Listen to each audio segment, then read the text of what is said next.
Hello, welcome to the Dollhouse. I am the doll here to discuss the embarrassing month that Naomi Campbell is having. She is definitely having a bad month. September is not her time. She's having her very own Mercury retrograde. The Exotical got caught with her hand in her charity's cookie jar. And yes, she's an Exotical because she benefits from several isms. And her grandmother is also Chinese. Because she's dark-skinned, a lot of people may not, agree that she's an Exotical, but her lifestyle reflects it, okay? And there's a lot to be learned from her. Almost 20 years ago, she started a charity. Her charity was called, or is called, Fashion for Relief. And I say was because her home country, Britain, banned her from being a trustee in her very own charity. So that's why I said that she was, part of a charity. Because for the next 5 years, she can't have anything to do with her charity. Why is that? Because it was discovered that she used over $388,000 of the charity's money to fund her lifestyle. The news article was shady enough to disclose that Naomi used the money for spa treatments, hotel stays, and cigarettes. They definitely threw in that she used the money for cigarettes. Like, she probably also bought some carrots and some pears, but they didn't care to report that.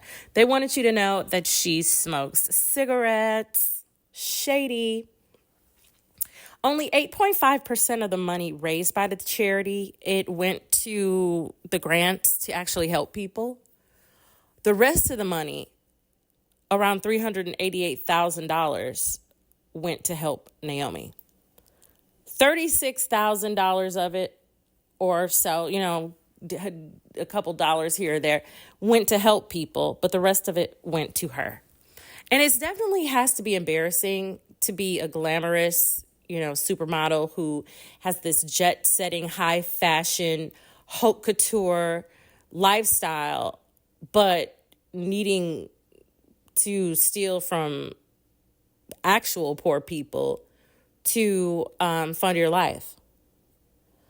It's definitely got to be embarrassing, and it's reputational suicide. It's social suicide. The 48 Laws of Power says this. Law number 5 says this. So much depends on reputation. Guard it with your life. That is an essential law to obey if you want to social climb properly. And Naomi already has a reputation for being a temperamental, reactionary, physically violent, tardy for work person. And now to add insult to injury, she will also be known as a thief. She is now henceforth and forevermore branded as untrustworthy, on top of being branded as ill-mannered. Somehow, after throwing a cell phone at someone and also being tardy for photo shoots, somehow she has been able to maintain her status as a working model throughout the years. And from what I can sense, she's maintained her position not only because she's very beautiful and she stays skinny, but also because she has had connections to the inner sanctums of both fashion and Hollywood. She's been able to climb socially and maintain her footing, but it seems like things are starting to crumble around her. And it's sad because it's at such a critical time in her career when it seems like she needs money because obviously she's been stealing it. Perhaps this new news will help push Naomi and push her name out there a little bit more and help her to maintain some relevance. Because as they say, all press is good press. But this type of exposure, it may be good press, but it's really reputational damage. This kind of thing about her being like a thief, it's certainly not a good look. And once the exposure about this is over, people will probably just start to discontinue associating with her. You know, especially since some of her other more powerful friends are losing power or are turning their backs on her. You know, I find it interesting that this news about Naomi's charity comes out now, especially after earlier this month, she insulted Anna Wintour. And for those of you who don't know who Anna Wintour is, she's British elite, an American elite. She's fashion elite.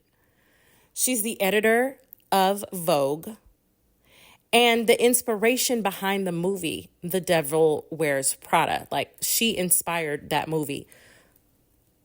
Anna is one of the main power players in the fashion world. And earlier this month, while she was presenting an award to Naomi, well, she was scheduled to present an award to Naomi.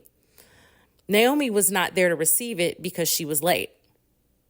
So here she is with one of the most powerful women in fashion, presenting her with an award, but she's late. And later in the ceremony, when Naomi finally did show up, Anna had already left. She left to go to the U.S. Open. And when Naomi finally had the chance to accept her award, she was presented the award by someone else. But she took that time to take a dig at Anna. Again, one of the most, if not the most powerful woman in fashion. She took a dig at Anna. And I'm not surprised that socially and reputationally, she's experiencing some blowback. Take a look at what happened. I have to speak my truth. I've always been unapologetically truthful, right? So why should I change it now at this age? I am a very punctual person, and I have the honor of presenting tonight to someone who is often late. Good evening, ladies and gentlemen. Yes, therapy is always late. But I believe in my higher power, and I want to thank my higher power for having me be here, because it's so important that I'm here today, and I'm honored to be here in Harlem, a place I used to come to when I was 17 years old to listen to Reverend Catherine Butts. But I want to say this. Everything's going to work out the way it's going to work out. It wasn't my choice to have the other lady. I'd much rather have this. So thank you. So I wouldn't be surprised if the information about Naomi using the charity's money came out because one of the charity's board members who wanted to social climb, wanted to get closer to Anna Wintour, told Naomi secrets. They told someone in Anna's camp, or even maybe Anna herself personally, how Naomi was spending the money in the charity. Anna may have been a donor, you know, and here Naomi, I don't know who's on that board of directors, but I know that this information has come out probably after Naomi's been using that money for years. And then she goes and pisses off one of the most powerful, if not the most powerful woman in fashion. And then this news comes out. I wouldn't be surprised if someone who was trying to social climb spread that news to Anna Wintour. And, you know, Anna just took it to the higher ups in Britain. And now Naomi is out here with extreme reputational damage. So the lesson here is this: you are always going to benefit in the long run from being considerate of other people's time. And, you know, if you happen to be late, at least be accountable for, you know, making other people wait. Don't just be an a-hole about it, you know. You're always going to benefit from knowing who holds the cards to your social climbing success. Because we all, if we're living in a social world, we have to interact with one another. And knowing who holds the cards to social climbing success is essential, because someone always holds the cards to your success. No matter how rich and famous a person might be, the public can turn on them in a heartbeat, and they do. And as famous and beautiful as Naomi has been over these years and the longevity, people are eager to always tear somebody down when they're on top. And I don't want to say that I'm participating in that, but what I can say is that for the dolls, her story is a cautionary tale, okay? And I want you to know that you can always benefit from not doing the things that she has done. Not to say that she's been all bad, but she's very, well-spoken and well-traveled and well-dressed. But that internal fire that will incinerate you from the inside has to be controlled. So just follow the rules of social strategy. And Naomi is just showing us a few things that we can avoid. Never outshine the master. And always, always, always guard your reputation with your life, because so much depends on it. So I love you guys. Like the video. Help me get to 10,000 followers. I will talk to you soon.